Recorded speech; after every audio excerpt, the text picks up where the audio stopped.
parties are the hottest ticket around? They won't even give me a permit for the parties, man. They don't want me to throw the parties no more.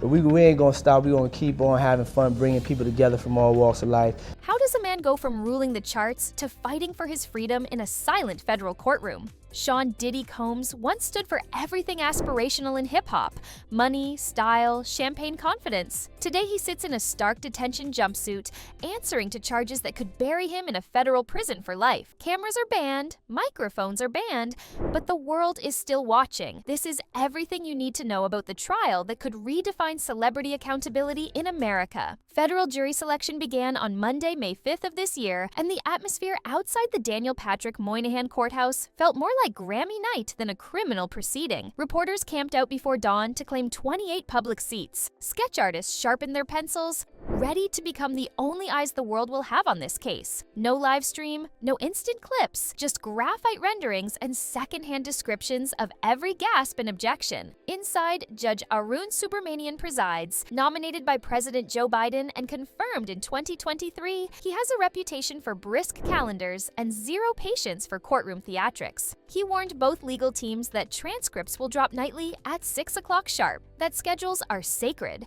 and that jurors caught Googling the case will face contempt. In other words, keep the drama on the record, not on social media. Combs, 55 years old, has been locked inside Brooklyn's Metropolitan Detention Center since his arrest on September 16, 2024. Months of fluorescent lights and institutional food have carved harder angles into his famous face. And he knows better than to be talking about the things that he does with Big Brother Puff on national television.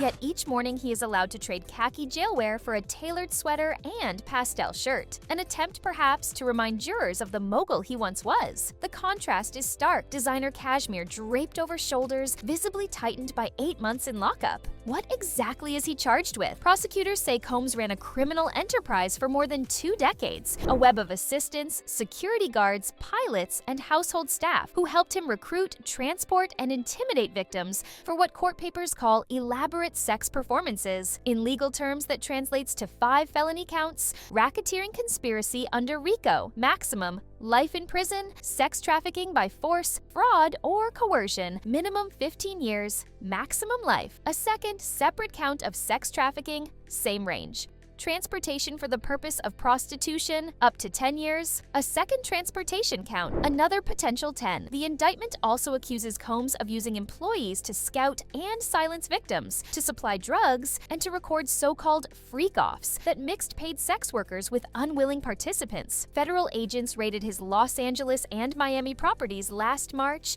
seizing cocaine, ketamine, encrypted phones, and more than 1,000 bottles of baby oil, evidence the government claims will show preparation for marathon orgies. Physically, the place has to be hot. You don't have no air conditioning. No air conditioning. No. Why is that? Heat affects and it also affects, like, everybody gets a little bit more comfortable and loose. Builds up a nice little sweat. Was there a plea deal? Yes.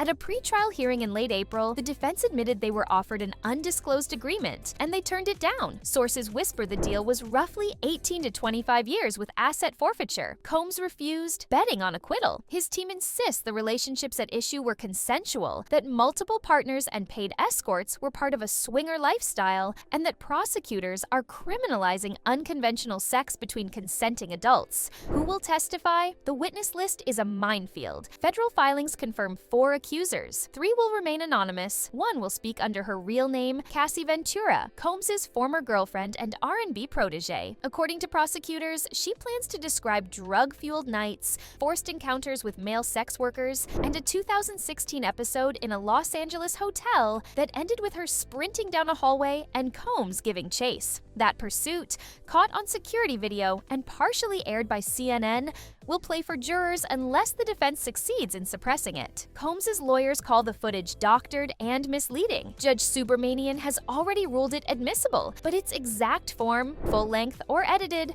remains a late trial flashpoint. Beyond the 4 accusers, the government is expected to call former employees, bodyguards who allegedly ferried women to after-parties, drivers who stocked hotel suites with narcotics, and pilots who flew private jets loaded with what the indictment calls party favors.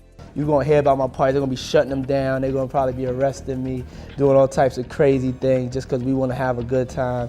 You know, whenever you bring up a different element into people's environment. Defense attorneys will paint them as disgruntled ex-staff seeking book deals and lawsuit settlements. How long could this trial last? Multi-count RICO cases with celebrity defendants and high-profile witnesses rarely wrap quickly. Legal analysts predict at least 6 weeks of testimony and cross-examination, followed by days, maybe weeks, of deliberation. Remember, every night the jurors go home with strict orders. No podcasts, no documentaries, no late-night Googling. If even one scroll breaks that rule, the judge could scrap the entire panel and start over. Who are the anonymous accusers? Court docs label them Victim 2, Victim 3, Victim 4. Prosecutors say 2 were aspiring artists lured by promises of studio time. Another was a stylist hired to revamp Combs' image. All 3 claim they were pressured into sex acts, drug use, or silence under threat of career destruction. Defense filings counter that each had ongoing consensual relationships with Combs